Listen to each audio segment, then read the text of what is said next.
First of all நான் இந்த மாதிரி பைலட்டாக்கு வந்து படிக்க போகிறேன்னு சொன்னோன்னுமே என் சொந்தத்துலேயும் சரி ஃப்ரெண்ட்ஸும் சரி நிறையா பேர் ஃபஸ்ட்டு பொறாமையில தான் பார்த்தாங்க.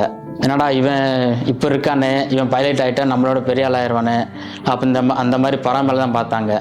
அதனால் அதுக்கு இப்போயுமே என்னோடய சொந்த வாழ்க்கையில் நடந்தே சொல்கிறேன். இந்த இதுக்கு நான் வந்து போகக்கூடாது, அப்ராட் போகக்கூடாதுன்னு நிறையா பேர் ஒரு சில இதெல்லாம் பண்ணாங்க. அதை வந்து சொல்ல முடியாது. ஸோ அந்த மாதிரி உங்களுக்கும் நடக்கலாம், அதுக்கு தான் சொல்கிறேன். ஆனால் அதெல்லாம் வந்து நீங்கள் வந்து உங்கள் காதிலே போட்டுக்காதீங்க.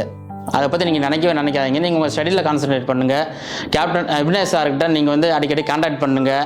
அவர் வந்து உங்களுக்கு வந்து லோனுக்கு இருந்தாலும் சரி, உங்கள் ஸ்டடியாக இருந்தாலும் சரி, எல்லாத்தையுமே அவர் வந்து உங்களுக்கு ஃபுல் சப்போர்ட் பண்ணுவார்.